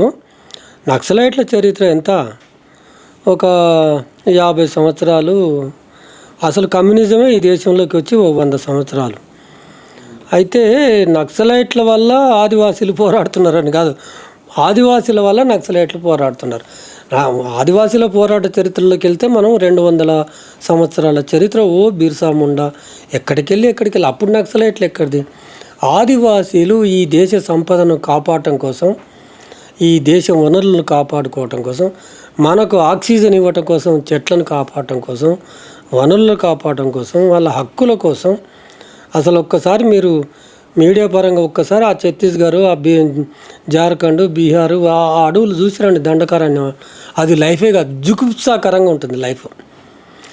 వాళ్ళకు కన్ను కొడితే కన్ను కనబడిన చీకటి, కరెంట్ ఉండదు, రోడ్లు ఉండవు, మంచినీళ్ళు ఉండవు, ఆరోగ్యానికి హాస్పిటల్స్ ఉండవు, జంతువులాగా బట్ట ఉండదు. అసలు భయంకరమైన జీవితం కొనసాగిస్తుండ్రు. వాళ్ళ జీవితం మెరుగుపాటు చేయటం కోసం వాళ్ళు చేస్తున్న పోరాటాలకు, వాళ్ళకు వ్యవసాయం అంటే ఏందో తెలియదు, అన్నం ఏందో తెలియదు, అడవి సంపద మీద ఆధారపడి బతుకుతారు. వాళ్లకు కొంత వాళ్ళు దావి మెరుగుపడడం కోసం, మెరుగైన జీవితం కోసం చరిత్ర అంతా పోరాటం చేసుకుంటూ వచ్చిండ్రు. కనుక ఆ పోరాటానికి మద్దతుగా కొన్ని విప్లవ సంస్థలు పనిచేస్తున్న మాత్రం వాస్తవం. కనుక వాళ్లకు మద్దతుగా చేస్తున్నాయి కానీ వీళ్ళకు మద్దతుగా వాళ్ళు ఉన్నది కాదు. ఇప్పుడు మనకు అట్లా కనబడుతుంటుంది. అయితే నక్సలైట్లు ఉద్యోగాల కోసం తప్పించుకోవడానికి చదువు రాని వాళ్ళే నక్సలైట్లు అవుతారని ఇలాంటి మాటలు కూడా వినిపిస్తుంటాయి మనకి. దాన్ని మీరేమంటారు? ఏమి చదువుకొని వాళ్ళు మాత్రమే నక్సలైట్లుగా తయారవుతారా? కాకూడదా? అసలు నేను మొన్న ఛత్తీస్గఢ్ పోయినాను. ఛత్తీస్గఢ్ పోతే ఎవరు తెలియపరలో చైతన్యవంతులో మనం చెప్పవచ్చు. ఎందుకు రాజ్యం ఇంత ఎన్కౌంటర్లు చేస్తుంది, ఇంత హింస మిమ్మల్ని ఎక్కడికక్కడ కాల్చి చంపుతుంది అని ఓ ప్రశ్న అడిగితే ఓ మహిళ ఇట్లా పరిగెత్తి ఒక రాయి తీసుకొచ్చి నా చేతిలో పెట్టింది. అది రాయా అంటుంది. పెట్టకముందే రాయా చూడండి అని. ఎంత బరువు అని తెలుసా? అక్కడ ఖనిజం ఉంది, అంత చైతన్యం. ఇక్కడ ఖనిజాలు ఉన్నాయి. ఈ ఖనిజాలను తవ్వుకపోవటానికి కార్పొరేట్ శక్తులకు 104 మెమరాండమ్ ఆఫ్ అండర్స్టాండింగ్లు సిద్ధంగా ఉన్నాయి. ఆ భూమిని గర్భాన్ని తోసేసి దాన్ని కోసి అందులో ఉన్న వనరులు తీసుకెళ్ళటం కోసం ఇన్ని ఎన్కౌంటర్లు చేస్తుందనే ఫిలాసఫీ ఆమె నాకు ఒక్క రాయితో చెప్పింది. ఎవరు చైతన్యవంతులు, ఎవరి సొత్తు అది మనం మాట్లాడుతున్నాం కానీ చదువుకున్న వాళ్ళు గారు అంతా మోటోళ్ళు ఉన్నారు అందులో అనటానికి. వాళ్ళు మొరటోళ్ళు కాదు, దేశం సంబంధించి రాజకీయ చైతన్యం ఇతోధికంగా ఉన్నవాళ్ళు. ఇవాళ యువతను చూస్తే ఆయనకి ఇంగ్లీష్ చదువు లేకపోతే కంప్యూటర్ తప్ప చీఫ్ మినిస్టర్ ఎవరో తెలియదు. మేము ఇందాక మాట్లాడుకున్నాం, చెగువేర ఫోటో చూపిస్తే ఏదో హాలీవుడ్ నటుడు అన్నాడు. ఏం తెలియదు వాళ్ళకు. వీళ్ళు చదువుపర్లా, వాళ్ళకున్న చైతన్యం ముందు వీళ్ళు కాదు. ఆ మాటకు వస్తే పీపుల్స్ వారు మొదట్లో ఈ ఉద్యమాలు ప్రారంభమైన మొదట్లో ఉస్మాన్ యూనివర్సిటీని ఇంజనీర్స్ చాలామంది పోయినరు. ఉస్మాన్ యూనివర్సిటీ మెడికల్ కాలేజ్ నుంచి చాలామంది పోయినరు. నక్సలైట్లో సైంటిస్టులు కూడా ఉంటారా? అన్ని రకాల వాళ్ళు ఉండొచ్చు, మనకు తెలియదు. మనం అంత వాళ్ళ ఉద్యమాన్ని గురించి మాట్లాడేంత లేదు. కానీ మీరు అడిగే ప్రశ్నకు ఇక్కడ బయట ఉన్న సమాధానం మాత్రమే చెప్పగలం. ఇంకా ఎవరే ఉన్నారో ఎవరి యంత్రాంగం వాళ్ళకు ఉంటే ఉండుగాక. రాజ్యంతో పోరాడుతున్నారు కనుక తప్పదు, వాళ్ళకు ఉంటే ఉంటాయి. ప్రొఫెసర్ జిఎన్ సాయిబాబా అనే పేరు వినగానే మీకేం గుర్తొస్తుంది? చాలా తక్కువ మాటల్లో చెప్పండి. సాయిబాబా ఢిల్లీ యూనివర్సిటీలో ప్రొఫెసర్. ఇంకా నక్సలైట్ ఎట్లా? సాయిబాబా మెడికల్ రిపోర్ట్స్ ప్రకారంగానే 90% వికలాంగులు. ఇంకా వాళ్ళతో సంబంధాలు ఎట్లా ఏర్పడే? రాజ్యం కక్ష కట్టి, ఇందాక చెప్పిన కదా అర్బన్ నక్సలైట్లని, రాజ్యం కక్ష కట్టి వాళ్ళ చైతన్యం చేసే హక్కుల గురించి ఆయన ప్రజా ప్రతిఘటన పెట్టిండు. ఆయన దానికి నాయకుడు. 1990లో జైలు పోరాటాలు చేస్తుంటే బయట ఖైదీలకు, రాజకీయ ఖైదీలకు, జైల్లో వేసిన ఖైదీలకు కూడా హక్కులు ఉంటాయని మాట్లాడిండు. ఈ మాట్లాడినందుకు కక్ష కట్టింది. కక్ష కట్టి చేయని నేరానికి తీసుకెళ్ళి 10 సంవత్సరాలు జైలు జీవితం అనిపించిన తర్వాత న్యాయస్థానాలు ఏమన్నాయంటే ఆయన నిర్దోషి అన్నారు. నిర్దోషి అనటమే కాకుండా నెంబర్ 1 కింది న్యాయస్థానాలు ఆయనకు జీవితకాలపు ఖైదీ ఏదైతే వేసిందో ఆ న్యాయస్థానాలు తప్పు చేసినవి అన్నారు. రెండవది ఆ ఎంక్వైరీ చేసిన పోలీస్ అధికారులు ఎవరైతే ఉన్నారో వాళ్ళు తప్పుడు ఎంక్వైరీ చేశారు, వాళ్ళు తప్పు చేశారని న్యాయస్థానాలు తప్పు పట్టినరు, పోలీసు అధికారులను తప్పు పట్టిన న్యాయస్థానం తప్పు చేసిన వాళ్ళకి శిక్ష ఇచ్చింది, శిక్ష వేయలే. 10 సంవత్సరాల కింద ఆయన అరెస్ట్ అయినప్పుడు గడ్చిరోలి సెషన్ కోర్టు ఈయన నేరస్తుడని అరెస్ట్ చేయగానే ఢిల్లీ యూనివర్సిటీ ప్రొఫెసర్షిప్ కట్ చేసేసింది, టర్మినేట్ చేసేసిండ్రు. మరి మొన్న ఎప్పుడు 7 నెలల కింద మార్చి 7th రోజు రిలీజ్ అయినప్పుడు నిర్దోషి అని ప్రకటించినప్పుడు ఉద్యోగం ఇవ్వలే, ఇప్పటికీ ఉద్యోగం ఇవ్వలే. కనుక ఇప్పటికి మేము ఏమడుగుతున్నామంటే, పోనీ ఆయన చంపేయాలనుకున్నావు, చంపేసినావు. ఈ దేశంలో ప్రశ్నించే మేధావులు ఉండకూడదని సాయిబాబాను చంపేశారు. చంపేసిన తర్వాత ఆయన భార్య ఉంది, ఆయన బిడ్డ ఉంది, PhD చేసే బిడ్డ ఉంది. ఆమెకన్నా ఉద్యోగం ఇస్తారా? ఉద్యోగం ఇయ్యరు. ఒక నిరపరాధి అని తేల్చింది కదా కోర్టు, మరి 10 సంవత్సరాల జీతం ఇస్తారా? ఇప్పటివరకు దిక్కు లేదు. ఎంత అన్యాయం సార్. ఒక్కసారి నిర్దోషి అని తేలిన తర్వాత ఎవరైతే కేసులు పెట్టిన పోలీసులు కానీ NIA వాళ్ళ మీద కానీ మళ్ళీ తిరిగి ప్రజలు NIA మీద కేసులు పెట్టినట్టు చరిత్రలో ఎక్కడైనా జరిగిందా? అంటే ఇంకా అది యంత్రాంగం ఏంటంటే ఇక అంత చైతన్యం రావాలి, అంత చైతన్యం ఇంకా రావాలి. అంటే అది ఎవరు చేయాలి? పాలకులు చేయాలి, గవర్నమెంట్ చేయాలి. ఒక నిర్దోషి మీద కేసు పెట్టి, అదే చెప్తున్నా, ఓ తప్పుడు ఎంక్వైరీ చేసింది పోలీసు అధికారులు అని చెప్పింది కదా, వాళ్ళ మీద మరి శిక్ష ఏది? వాళ్ళ మీద కేసులేవి? ఆ కేసులు ఎవరు పెట్టాలి? ప్రభుత్వం కదా పెట్టాల్సింది. న్యాయస్థానం తప్పు పట్టింది కదా. ఆ గడ్చిరోలి సెషన్ కోర్టు జడ్జి ఇప్పుడు ఉన్నత పదవిని అనుభవిస్తున్నాడు, మరి ఆయనకు శిక్ష వేయాలి కదా అంటున్నాం మేము. నేరము ఆయన మీద పెట్టాలి కదా. నిరపరాధి మీద 800 పేజీల జడ్జిమెంటు ఈయన దోషి అని రాసినావు, తప్పుడు రాసినవని ఉన్నత న్యాయస్థానం చెప్పింది. ఇప్పుడు మిగిలింది ఏంటి? పౌర సమాజం ముందు మిగిలింది ఏంటి అంటే, ఆ న్యాయమూర్తి మీద కేసు పెట్టి ఆయనను శిక్షించాలి, ఆ పోలీసు అధికారులను శిక్షించాలి. సార్, మళ్ళీ మనం కొంచెం వెనక్కి వెళ్దాం. ఇప్పుడు ఎన్కౌంటర్లు జరుగుతున్న సందర్భంలో పోలీసులు, అక్కడ ఆర్మీ వాళ్ళు సంబరాలు జరుపుకుంటున్నారు. చాలామంది అంటున్నది ఏంటంటే ఈ సందర్భంలో ఇజ్రాయెల్ సైనికులకి భారతీయ సైనికులకి తేడా ఏమీ లేదు అని. దాన్ని మీరు ఆమోదిస్తారా? మీ కోణంలో మీరేం చెప్తారు? ఈ ఎంత దారుణం అంటే, ఇజ్రాయెల్ చేసే దౌర్జన్యాలు ప్రపంచవ్యాప్తంగా తెలుసు, కానీ మన కళ్ళెదుట జరుగుతున్నాయి ఏంటంటే, ఇంకా మీరు అన్నట్టుగా వాళ్ళకు వీళ్ళకు తేడా లేదు. ఇజ్రాయెల్ అనేది అమెరికా ఫ్రెండ్, అమెరికా మన దేశానికి ఫ్రెండ్. ఇజ్రాయెల్కు, అమెరికాకు, భారతదేశానికి నిర్బంధ విషయంలో ఏం తేడా కనబడదు మీకు. ఇజ్రాయెల్ ఒకటే, అణచివేసే ప్రాతిపదికన ఇండియా కూడా ఒకటే, అమెరికా కూడా. ఇది మొత్తం ప్రపంచ సామ్రాజ్యవాదంలో ఇండియా కూడా ఒక భాగం. కనుక మనం ఆశ్చర్యపోవాల్సిన పని లేదు.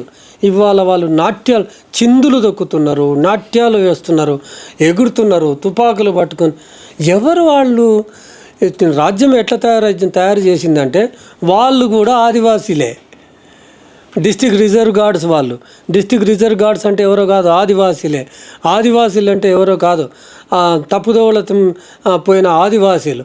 తప్పుదోవ పోయిన ఆదివాసీలను ఊరు నుంచి బహిష్కరిస్తే గ్రామస్తులందరూ కలిసి పోయి స్టేట్ వాళ్ళను సల్వా జూడుమని తయారు చేయించింది వాళ్ళను.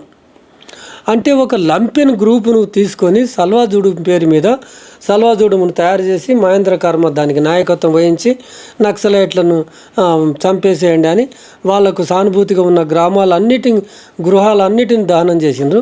మహిళలను స్పష్టంగా మాట్లాడుతుంది దీని గురించి. మీరు అంటారు కదా ఇప్పుడు ఆదివాసుల పైన స్టేట్ టెర్రరిజం చేస్తుంది అని. అది ఫిజికల్లీ, మెంటల్లీ ఎలాంటి టెర్రరిజం చేస్తుంది అని అంటారు. అంటే మీరు ఎన్నోసార్లు ఫైన్ ఫ్యాక్టింగ్ కూడా వెళ్ళొచ్చినారు, ఛత్తీస్గఢ్, జార్ఖండ్ ఇవన్నీ. కాబట్టి మీరు చెప్పండి. అదే state is it's character it self is intimidation. States character it self is repression. State is a terror. State it self is a terror. State resorts to all రిప్రెసివ్ activities. అది ఎన్ని చేయాలో అంత అణిచివేసి, చరిత్రలో ఉన్నదే, అణిచివేస్తూ రాజ్యం కొనసాగించాలని అంటుంది. కనుక ఈ ఎక్స్చేంజ్ ఆఫ్ ఫైర్ అన్నాం కదా అని ఒక పదం ఉపయోగిస్తున్నారు కదా. ఎక్స్చేంజ్ ఆఫ్ ఫైర్ ఎవరు మొదలుపెట్టిండ్రు? ఎవరు ఆ ఎక్స్చేంజ్లో మొట్టమొదలు మొదలుపెట్టింది ఎవరు? అక్కడ కదా సమస్య వచ్చింది. అందుకని స్టేటు మొట్టమొదలు హింసకు పాల్పడితే ప్రతి హింసకు ప్రజలు పాల్పడతారు. కనుక స్టేటే హింసకు, దాని యాక్టివిటీసే, దాని పాలసీలన్నీ హింసాత్మకంగానే ఉంటుంది.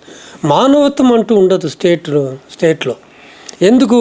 అది అమ్ముడుపోయాయి, సామ్రాజ్యవాదానికి అమ్ముడుపోయిన రాజ్యాలు ఉన్నాయి. కనుక స్టేట్లో నీవు మానవత్వాన్ని వెతకలేవు.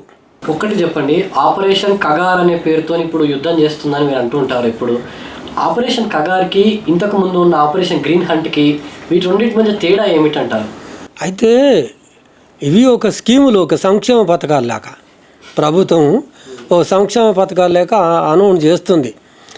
ఇప్పుడు మీరు అన్నట్టు ఆపరేషన్ కగార్ పెట్టి డిసెంబర్ 2023 నాటికే ఆపరేషన్ కగార్ ఎప్పటి నుంచి గుజరాత్ సూరజ్ కుండ్లో అనౌన్స్ చేసిండు.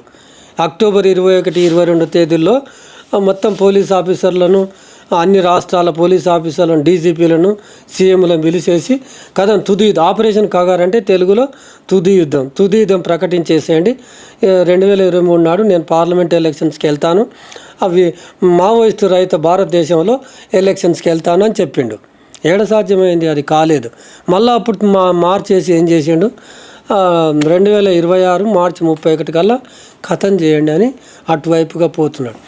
ఒక మాట సివిల్ సొసైటీ ఆలోచించాల్సింది ఏంటంటే, ఈ లాంగ్వేజ్ ఏంది? ఇప్పుడు ప్రజలకు ప్రాతినిధ్యం వహిస్తున్న ఒక ప్రజాప్రతినిధి, మినిస్టరు, హోమ్ మినిస్టరు, ఈ భాష ఏంది? ఒక ప్రైమ్ మినిస్టర్, ఈ భాష ఏంది? ఖతం చేయండి, చివరి నక్సలైట్లను కూడా వదలకండి, చంపేసేయండి, నరికేసేయండి. ఇది భాషేనా? ఎటు పోతుంది దేశం? రాజ్యాంగాన్ని రక్షించవలసిన వాళ్ళు, ప్రజలను రక్షించుకోవాల్సిన వాళ్ళు, మీరు చంపేసేయండి, మేము అవార్డులు ఇస్తాం, రివార్డులు ఇస్తాం, యాక్సిలరీ ప్రమోషన్స్ ఇస్తాం, లక్షల రివార్డు ఇస్తాము అని ఇట్లా ఎంకరేజ్ చేసేసి ఒక వ్యక్తిని ఇంకో వ్యక్తి చంపటం కోసం పంపే పద్ధతి ఏంటి అని అంటే, ఆ వ్యక్తి ఈ దేశపు పౌరుడు కాదా? లక్షలాది పోలీసులు దింపిండ్రు ఛత్తీస్గఢ్లో, వేలాది క్యాంపులు ఉన్నాయి.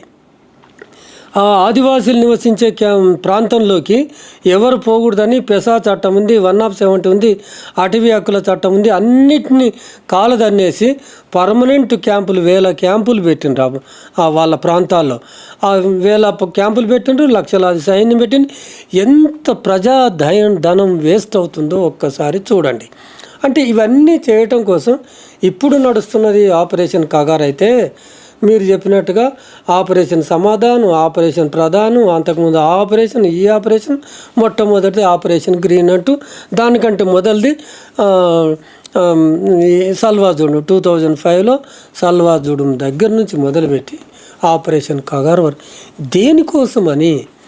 దేనికోసం అంటే మావోయిస్టు రహిత సమాజం కాదు. అసలు మావోయిస్టు రహిత సమాజాన్ని ఏ ప్రజలు డిమాండ్ చేసిండ్రు? అది కాదు.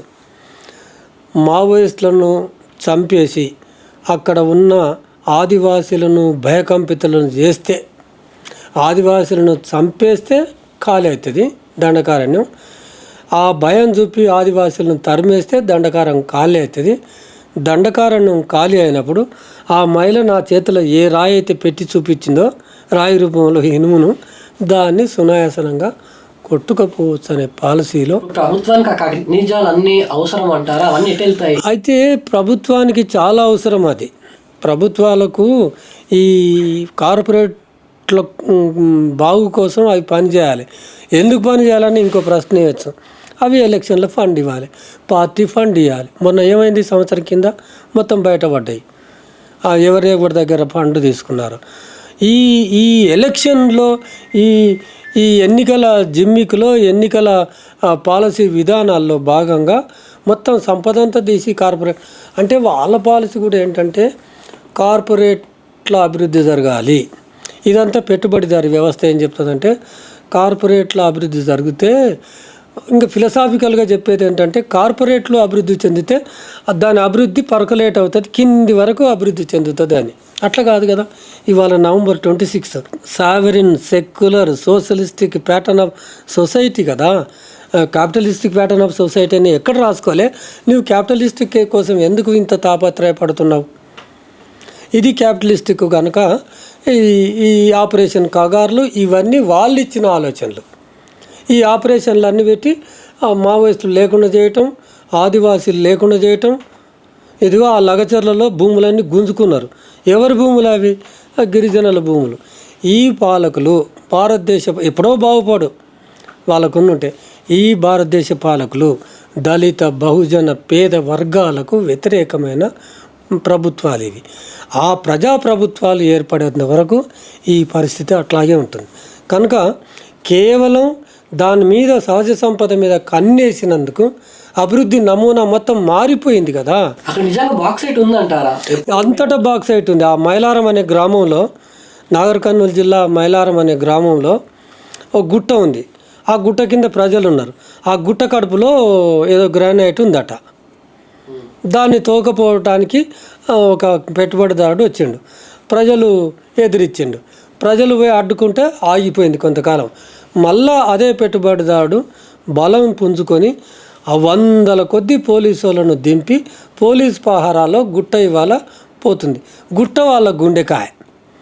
గుట్టలో ఉన్న చెట్లు, పండ్లు, పలహారాలు, వెంకటేశ్వర స్వామి దేవాలయం ఉంది, చెన్నకేశ్వర స్వామి దేవాలయం ఉంది, కాకతీయ రాజులు కట్టిన శివాలయం ఉంది, పక్కల చెరువు ఉంది, చుట్టుపక్కల గ్రామాల మేకలు, గొర్రెలు అన్నిటికీ ఫలాలు ఇస్తుంది. సీతాఫలాలు ఉన్నాయి, మన జాతీయ పక్షి అవి ఉన్నాయి. ఏంటవి? నెమళ్ళు ఉన్నాయి. పొద్దున్న లేచి సౌండ్ వినబడితే నెమళ్ళు అరుస్తుంటే ఆ బ్యూటిఫికేషన్ మొత్తం దెబ్బతినిపోయి ఇవాళ ఆయన తవ్వుతున్న సౌండ్స్కు సంటి పిల్లలు గద్దున ఉలికి పడుతున్నారు. మహిళలు గర్భస్రావాలు పోతున్నాయి. ఏంటి ఈ డెవలప్మెంటు? ఇదేం మోడల్ ఆఫ్ డెవలప్మెంటు? దేశం గర్భంలో ఖనిజ సంపద మీరు అన్నట్టుగా నిండుగా ఉంది కనుక దాంతో మనకు మన దేశానికి పనికిరా ప్రభుత్వాలకు కమిషన్ రావాలి. ప్రభుత్వాలు అంటేనే కమిషన్ ఏజెంట్స్. ఈ దేశంలో ఉన్న వాళ్ళంతా కమిషన్ ఏజెంట్స్ కనుక వాళ్ళకు వచ్చేటి వాళ్ళు జేబులు వేసుకుంటారు. నేను చెప్తున్నా, ఆ గుట్ట ఏదైతుందో అది చైనాకు ఎక్స్పోర్ట్ చేస్తారు. అసలు లీజ్కి ఇస్తారు కదా. లీజ్ అంటే ఏంది? గవర్నమెంట్కి ఎంత వస్తుంది? అంత వస్తుంది. అవునబ్బా, నిజంగా గవర్నమెంట్ దాన్ని పైకి తీసి అసలు ఎకనామిక్స్ ఏం చెప్తుంది? అందుకే చెప్తున్నా, డెవలప్మెంట్ మోడలే మారిపోయింది. ఇది నువ్వు అనుసరిస్తున్న మోడలు ఏ ఎకనామిక్స్ చెప్పింది కాదు, ఏ ఎకనామిక్స్ బుక్కుల్లో ఉన్న నమూనా కాదు. ఇదంతా కార్పొరేట్లు ఇస్తున్న నమూనా.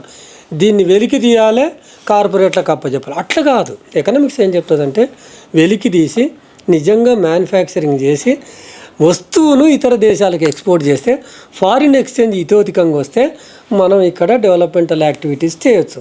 నువ్వు లీజుకి ఇస్తున్నావుగా. 104 MOUలు ఉన్నాయని చెప్పాను కదా, అవన్నీ లీజులే. మైలారం గుట్ట లీజుకి ఇచ్చేసిండు శశికుమార్ అనే వ్యక్తికి. ఆయన గవర్నమెంట్కు కట్టే ఫీజు కట్టిండు. వచ్చిన సంపద అంతా ఆయనదే. ఏ దేశానికైనా ఒక్కని డెవలప్మెంట్ కోసం గ్రామమే చిన్న భిన్నమైపోతుంది. సార్, రీసెంట్గా ఒక వార్త చూశాను, మూలవాసి బచావ్ మంచ్ని బ్యాన్ చేశారని. ఎందుకంటారు? అక్టోబర్ 2021లో తెలంగాణలో ఉన్న 16 సంఘాలను బ్యాన్ చేసిండు. 16 సంఘాలు రాజ్యాంగబద్ధంగా, ప్రజాస్వామికంగా, శాంతియుతంగా సమస్యలను ముందు పెట్టే సంస్థలు ఇవి. బ్యాన్ చేయాల్సినంత అవసరం ఏమొచ్చింది? ఏమన్నా చట్ట వ్యతిరేక కార్యకలాపాలకు పాల్గొంటే చట్టపరంగా శిక్షించు సంస్థనే లేకుండా చేస్తుంటవే. NIA వాళ్ళు సంస్థలందరి మీద కేసులు పెట్టి రెడీగా ఉంచిండ్రు, జైళ్ళకి పంపిండ్రు. 200 మంది మీద కేసులు పెట్టి సిద్ధంగా ఉన్నారు. ఇప్పటికే ఒక 30 మందిని జైలుకు పంపించేసిండ్రు. దీన్నే మనం ఎక్స్టెండ్ చేసి చూస్తే నా మీద కూడా 7 కేసులు పెట్టిండ్రు, ఊపా కేసులు. అదొక ఊపా, మళ్ళా ఎప్పుడైనా అరెస్ట్ చేయొచ్చు. అట్లాగే ఛత్తీస్గఢ్లో 2021లో క్యాంపులన్నీ ఎత్తివేయాలని చెప్పి సిలింగేర్లో క్యాంపులు ఎత్తివేయాలని ధర్నా ఇప్పటి వరకు నడుస్తుంది. 4 years అవుతుంది, అది కొనసాగుతుంది. సిలింగేర్ పోరాటం గురించి ఒకసారి చెప్పండి. అది దానికి ఆదివాసీ మూలవాసి బచావ్ మంచ్కు సంబంధం. ఆ సిలింగేరి పోరాటంలో ఉద్భవించిందే మూలవాసి బచావ్ మంచ్. మూలవాసి బచావ్ మంచ్లో ఎంతమంది లేరు? 3 ఏళ్ల సంస్థనే కదా, పీడికేడు మంది లేరు. ఆదివాసీలు ఒకటై వాళ్ళ హక్కుల గురించి క్యాంపులు ఎత్తేయండ్రి, ధర్మబద్ధంగా పోరాడుతున్నారు కదా. క్యాంపులు ఎత్తేయండి, ఈ ఎంఓఏలు రద్దు చేయండి, ఈ అడవిని నాశనం చేయకండి అడిగితే దాన్ని బ్యాన్ చేసేసి వాళ్ళందరినీ అరెస్ట్ చేసిండ్రు. నిన్న కాక మొన్న 2 బాలికలను ఎత్తుకపోయినారు, వాళ్ళ ఆచూకీ ఏంటో తెలియదు. ఇంత దారుణంగా వ్యవహరిస్తుంది అక్కడ ఛత్తీస్గఢ్ ప్రభుత్వం. అంతటా కూడా ఇవే ప్రభుత్వాలు కొనసాగుతున్నాయి. సార్, ఒక ఆర్టికల్లో చదివాను, మన ఢిల్లీ రైతు పోరాటం లాగే ఆ స్థాయిలో జరుగుతుంది అక్కడ ఆదివాసీ పోరాటం. నిజంగా అంత పెద్ద స్థాయిలో జరుగుతుందంటారా సిలింగర్ పోరాటం? అంత స్థాయిలో నడుస్తూనే లేదు, వాళ్ళ స్థాయిలో వాళ్ళు నడిపిస్తున్నారు. ఏంటి, ఢిల్లీలో అసలు కంపారిజనే లేదు. రైతుల పోరాటానికి అదొక మోడల్, ప్రపంచానికి ఒక మోడల్ ఇచ్చింది. అది అత్యున్నతమైన పోరాట ఫామ్. అది ఆ పోరాట ఫామ్ని అందుకునే శక్తి కూడా లేని వాళ్ళు ఛత్తీస్గఢ్ ఆదివాసీలు. కాకపోతే శాంతియుతంగా, ధర్మబద్ధంగా, ప్రజాస్వామికంగా టెంటులు వేసుకొని 2021 మే నుంచి అక్కడ చిన్న డిమాండ్ ఏంటి, ఒకటే డిమాండ్, క్యాంపులను ఛత్తీస్గఢ్లో దండకారణ్యంలో క్యాంపులను ఎత్తివేయాలి. ఒక్క మాట చెప్తాను చూడండి, అంత శాంతియుతంగా చేస్తున్న పోరాటం మీద తుపాకులు ఎత్తి కాలుస్తే ఒక గర్భిణీ మహిళ చనిపోయింది. ఇంత దారుణమైన ఈ ప్రభుత్వాలు హింసాత్మకమైనవని ఎందుకని అంటున్నాం. అది గాంధీ చెప్పిన ఫామే కదా, ఆయన అట్లే కూర్చున్నాడు. ఇంతకు మించిన చట్టబద్ధమైన ఫామ్ ఇంకేమని ఉంటే చెప్పుండ్రి. టెంట్ వేసుకొని కూర్చున్నారు సిలింగర్లో, దాని మీద కాల్పులు జరిపితే మహిళ చనిపోయింది. అక్కడి నుంచి ఉద్భవించిన మూలవాసి బచావో మంచును ఇవాళ బ్యాన్ చేసి ఆ కార్యకర్తలు ఎంత 10ల సంఖ్యలో ఉన్న కార్యకర్తలను తీసుకెళ్ళి జైలు వేస్తే భయకంపితులను చేయాలి. ప్రజలను విచ్చలవిడిగా ఆదివాసులను చంపేస్తుంది, ఆదివాసీ మహిళల మీద అత్యాచారం చేస్తున్నారు, ఆదివాసులను తీసుకెళ్ళి జైలు వేస్తున్నారు, ఆదివాసీ గూడాల మీద దాడులు చేస్తున్నారు. ఎంత భయంకరంగా ఉంది తెలుసా. ఇవాళ మగవాళ్ళు ఇండ్లలో పడుకుంటలేరా. అందుకే చెప్తాను మీడియాలను, మీరు ఒక్కసారి అసలు మిమ్మల్ని రానియరు కూడా, ఎందుకు రానియరు కూడా అడగండి. ఆ మగవాళ్ళందరూ వెళ్ళి అడవిలో పడుకుంటున్నారు. అడవిలో పడుకోవటం వల్ల, రెగ్యులర్గా పడుకోవటం వల్ల ఆ సమాచారం కూడా పోలీసులకు తెలిసి ఆడికి పోయి పట్టుకొని చంపేస్తున్నారు.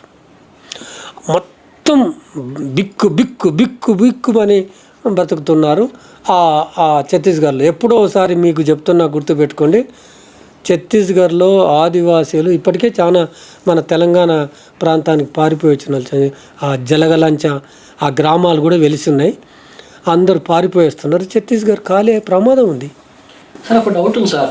ఇప్పుడు మీరు ఎప్పుడు ఫైన్ ఫ్యాక్టరింగ్కి వెళ్తూ ఉంటారు ఛత్తీస్గఢ్, జార్ఖండ్, ఎక్కడ సమస్య అయినా కూడా ఈ ఎన్కౌంటర్లు జరిగే చోట అయినా ఇంకే చోట ఫైన్ ఫ్యాక్టరింగ్ వెళ్ళాలంటే అది ఒక నియమ నిబంధనలు ఉంటాయా? కేవలం ఫలానా సంస్థ వెళ్ళాలి అని మాత్రం ఉంటుందా? అలాంటి వాళ్ళు ఎవడైనా కూడా వెళ్ళొచ్చా? అందుకే చెప్తున్నా, మీడియా వెళ్ళాలని వాళ్ళు కూడా కొన్ని మీడియాలకు ఇన్విటేషన్ కూడా ఇచ్చిండ్రు. పోండి, తెలుస్తుంది. కేవలం మానవ హక్కుల సంఘాలు, పౌర హక్కుల సంఘాలు, పౌర సమాజం, మేధావులు వెళ్ళాలనే లేదు.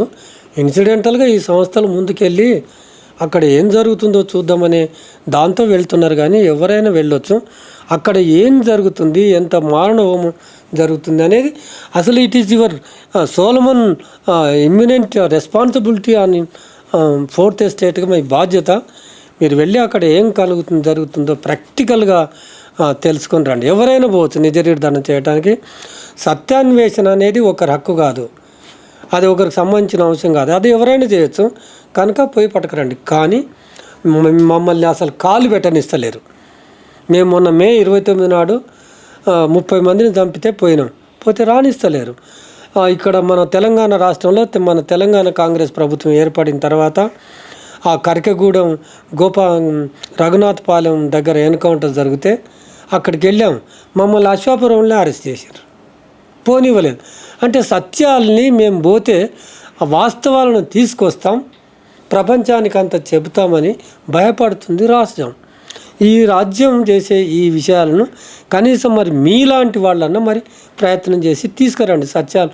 ఇంత హననం జరుగుతుంది. 215 మంది 2024 జనవరి 1 నుంచి చనిపోతున్నారు. మరి మీరు ఒక్క ప్రయత్నం చేయాల్సిన బాధ్యత మన మీద ఉంటుంది కదా. జనవరి 1, 2024 నాడు 6 నెలల పాప చనిపోయింది. డిఆర్జీ వాళ్ళు సిఆర్పి వాళ్ళు పిఎఫ్ వాళ్ళు కాల్పులు జరిపితే 6 నెలల పాప 6 నెలల భారతదేశంలో 6 నెలల పాప సిఆర్పిఎఫ్ తూటాలకు బలి అయ్యే సామాజిక ఆర్థిక సాంస్కృతిక కోణాలు ఏంటి మరి ఎవరు బయటకు తీయాలి? ఎందుకు బలి అవుతుంది? నిండు జీవితం పోయిందిగా, అది మనకు పట్టదా? మనం హ్యాపీగా కదలకుండా ఉంటే సరిపోతుందా? భద్ర జీవితంగా ఉంటే సరిపోతుందా? ప్రజలను ఎడ్యుకేట్ చేయాల్సిన అవసరం చాలా ఉంది. దీని మీద తిరుగుబాటు రావాలి, హక్కుల చైతన్యం రావాలి. దానికోసం మేము నిరంతరం 51వ సంవత్సరంలో మరింత గట్టిగా పోరాడతాం అని ఈ సందర్భంగా తెలియజేస్తున్నాను. ఓకే సార్, ప్రస్తుతం మీ సంఘం చేస్తున్న ఆదివాసుల కోసం మీ సంఘం చేస్తున్న పనులు ఏంటో ఒక్కసారి చెప్పండి. అయితే దీనికి స్పందించాము. జనవరి 1, 24, 2024 అని చెప్పాను కదా. ఇంత పెద్ద మానవోమం జరుగుతుంటే మన కనీస బాధ్యత ఈ ఆదివాసీలను రక్షించుకునేది. అయితే ఎట్లా అంటే ఆదివాసీలు మన కోసం, వాళ్ళ సొంతం కోసం కాకుండా మొత్తం సమాజం కోసం చేస్తున్నారు. అక్కడ ఛత్తీస్గఢ్లో హస్దేవ్ అడవులు అని ఉన్నాయి. అవన్నీ ఈయనకే అంబానికి ఇచ్చిండ్రు. లక్షల చెట్లు నరికేసిండ్రు. లక్షల చెట్లు నరికేసినాక నీకు ఆక్సిజన్ ఎట్టుకెళ్ళి వస్తుంది? ఆ చెట్లు నరకకుండా, దాని కడుపులో ఉన్న ఆ ఖనిజ సంపద పోకుండా, ఈ జంగల్ మాది, జమీన్ మాది, ఈ అడవి మాది, అడవి సంపద మాది అని వీళ్ళు పోరాటం చేస్తున్నారు. ఆ పోరాటం క్రమంలో ప్రాణాలు అర్పిస్తున్నారు. ఇది అన్యాయం అని చెప్పడం కోసం మే 23 తెలంగాణలో ఆదివాసీ హక్కుల పోరాట సంఘీభావ వేదిక అని ఒకటి ఏర్పాటైంది. దాని తరఫున చట్టబద్ధంగా ప్రజాసమేతంగా కార్యక్రమాలు చేస్తున్నాం. అక్కడ జరుగుతున్న అన్యాయాలను మేము చాలా విపులంగా విశదీకరిస్తున్నాం ప్రజలకు. అక్కడి నుంచి కొంచెం ఆలోచన, అయ్యో ఆదివాసీలకు ఇట్లా జరుగుతుందని కొంచెం మేధావి వర్గం ఇటు చూస్తున్నారు.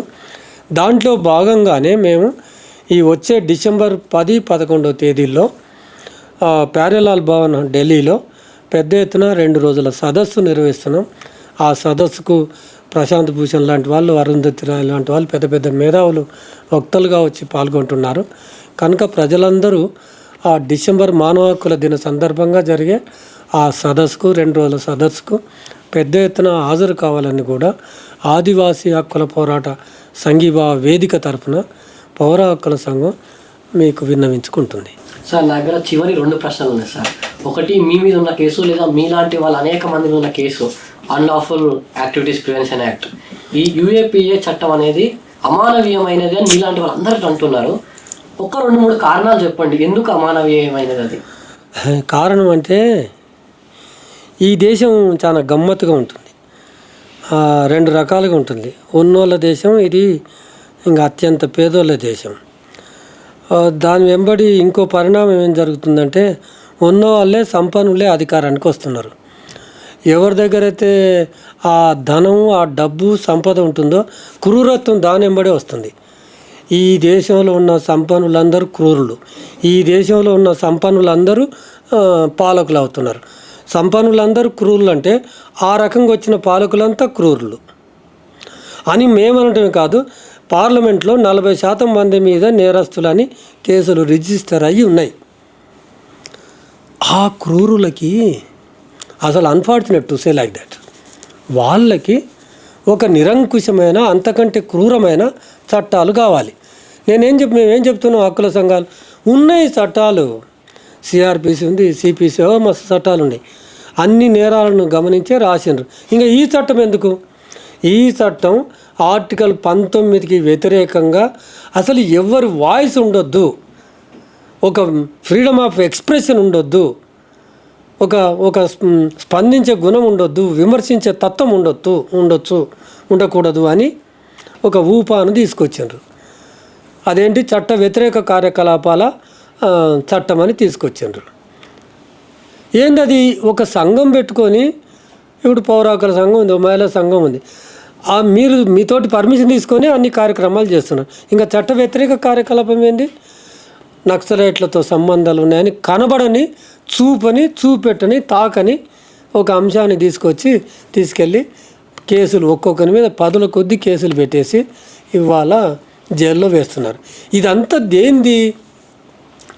మేము ఏ నేరాలు చేయమని కూడా వాళ్ళకి తెలుసు, కానీ ఈ పూర్తి కూడా మాట్లాడకూడదు. అయితే చంపేయాలి, లేకపోతే కేసులు పెట్టి జైల్లో వేయాలి. వీళ్ళ పాలసీలు అంటే ఎట్లుంటాయంటే, ఎవరైతే ఒక చైతన్యవంతంగా మాట్లాడతావో వాళ్ళని ఎట్లా డీల్ చేయాలి, అయితే సంహరించాలి, లేకపోతే సంవిలనం చేసుకోవాలి. అందుకే మనం చూస్తున్నాం, ఎంతోమంది మేము ప్రజా మేధావులని చెప్పుకున్న వాళ్ళందరూ ఆ టీఆర్ఎస్ వచ్చిన తర్వాత సమ్మేళనం అందులో సంలీనం అయిపోయారు. కాంగ్రెస్ వచ్చిన తర్వాత సంలీనం. మిగిలిన వాళ్ళు ఉన్నారు, ఆ మిగిలిన వాళ్ళు అర్బన్ నక్సలైట్లుగా ముద్ర వేస్తున్నారు. సార్, చివరి ప్రశ్న. మనము ఇంటర్వ్యూ మొత్తం ఆదివాసుల జీవితం కేంద్రీకంగా మనం మాట్లాడుకున్నాం కాబట్టి, ఆదివాసుల హక్కుల కోసం పోరాడిన స్టాన్ స్వామి చనిపోయారు 1 సంవత్సరం 2 సంవత్సరాల కింద. దాని గురించి మీ అభిప్రాయం చెప్పండి. అసలు సాయిబాబా కానీ పాండు నరవటే కానీ అసలు దానికి పెద్ద స్టోరీ. ఆ BK-16 అని ఆ భీమా కోరేగాం ఆ ఘటనలో 16 మంది మేధావులను, భారతదేశంలో ప్రజా మేధావులు ఉండకూడదు. ఎప్పుడు వాళ్ళకి కావాల్సింది ఏంటంటే ఒకటే దేశం, ఒకటే మతం, ఒకటే రాజు, ఒకటే ప్రైమ్ మినిస్టర్ ఉండాలనేది, రాజకీయ పార్టీ ఉండాలని వాళ్ళది. అట్లెందుకు ఉంటుంది? బహుళ సంస్థలు ఉంటాయి, ఇది ఈ సమ్మేళనం అని చెప్పేటోళ్ళందరూ ఇంకా వాళ్ళందరినీ తీసుకెళ్ళి జైల్లో వేస్తున్నారు. BK-16లో పెట్టి వేస్తున్నారు. సాయిబాబా కేసు ఎక్కడ అరెస్ట్ అయ్యిండో, ఎట్లా అరెస్ట్ అయ్యిండో మీకు తెలుసా? ఒక హైరే అని ఈ మహారాష్ట్రలో మనకు దగ్గరలో ఒక దొంగతనం కేసు జరుగుతుంది. అంటే అంతా ట్రంకేటెడ్. దొంగతనం కేసులో ప్రూవ్ చేసుకుంటూ, విచారణ చేసుకుంటూ సాయిబాబా క్వార్టర్లో తేలుతారు. సాయిబాబా క్వార్టర్లో వెతికితే, దొంగతనం కేసులో వెతికితే ఆయన కంప్యూటర్లో నక్సలైట్లకు సంబంధాలు ఉన్నాయని తేలినాయంట. తీసుకెళ్ళి జైల్లో అరెస్ట్ చేసి తీసుకెళ్ళిండ్రు. అరెస్ట్ కూడా ఏం చేస్తారు, 41A నోటీస్ ఇవ్వాలి. అట్లా కాదు, యూనివర్సిటీ నుంచి వస్తుంటే ఆయన కారు మీద దాడి చేసి దొంగను పట్టుకపోయినారు. తీరా చూస్తే కంప్యూటర్ దొరికిన సమాచారం ఏంటంటే అందరు చూసే ఉంటారు, ఎక్కడి నుంచో హ్యాక్ చేసి ఇన్ఫర్మేషన్ అంతా అందులో పెట్టిండ్రు. బేసికల్గా ఏంది, అటువంటి కంప్యూటర్ గ్యాడ్గెట్లో ఉన్న ఆ సమాచారం కోర్టు చెల్లనేరదు. కానీ ఆ జడ్జి ఇదే అద్భుతంగా భావించేసి, ఈయనకు జీవిత ఖైదు వేస్తున్నా, నా చేతులు కట్టివేయబడ్డాయి, ఈయనకు జీవిత ఖైదు వేస్తున్నా, లేకపోతే ఈయనకు ఉరి శిక్ష వేయాలన్న అనే జడ్జిమెంట్లో రాసిండు 800 పేజీలో. ఇట్లా ఉన్నాయి. ఆ వరవడిలో పాండు నరోటే అనే ఆదివాసి వైద్యం అందక చనిపోయాడు. మీరు చెప్తున్న స్టాన్ స్వామి 84 ఏళ్ళ వృద్ధుడు. ఆయనకు పార్కిన్సన్ డిసీజ్ ఉంటుంది, చేతులు వణుకుతుంటాయి. ఇట్లా గ్లాసు పట్టుకొని ఇట్లా తాగలేడు, లిక్విడ్సే ఆయన తాగేటి, అన్నం తినలేడు. ఎంత క్రూరత్వం అంటే స్టేటు. ఆయన స్ట్రా కావాలని, లిక్విడ్ను తాగాలి కదా, స్ట్రా కావాలని కోర్టులో వేస్తే స్ట్రా ఇవ్వటానికి నిరాకరించింది. తేల్చలేదు. అది తేల్చక ఎంతసేపు స్ట్రా ఇవ్వటం, ఎంతసేపు జైలరే ఇవ్వచ్చుగా, ఇవ్వలేదు. కోర్టు నుంచి ఆర్డర్ వచ్చిన నాటికి ఈయన హాస్పిటల్లో చనిపోయాడు. అంటే ఈ హత్యలకు ప్రభుత్వమే బాధ్యత వహించాలి అని చెప్తూనే ఉన్నాం. సాయిబాబా సహజంగా చనిపోలే, రాజ్యం చేసిన క్రూరత్వం వల్ల సాయిబాబా చనిపోయాడు. పాండు నరవటే కానీ సాయిబాబా బయటకు వచ్చిన తర్వాత చనిపోయాడు కదా, జైల్లో చనిపోయాడు. బయటకు వచ్చిన తర్వాత చనిపోయిన మాట వాస్తవమే, కానీ జైలుకి వెళ్ళి వచ్చిన తర్వాత చనిపోయాడు. జైల్లో నుంచి రోగాలు తెచ్చుకున్న తర్వాత చనిపోయాడు. జైల్లో రోగాలు ఎట్లా వచ్చినాయి? ప్రభుత్వం, జైలు అధికారులు సరైన సమయంలో వైద్యం అందించలేదు కనుక చనిపోయాడు. అసలు జైలుకి ఎందుకు పోయిండు? నేరం చేయకుండానే జైలుకి పోయిండు కనుక ఆ నేరానికి బాధ్యత ప్రభుత్వానికి. Okay, thank you sir. Thank you so much మా ఛానల్కి వచ్చినందుకు, మాట్లాడినందుకు థ్యాంక్ యూ.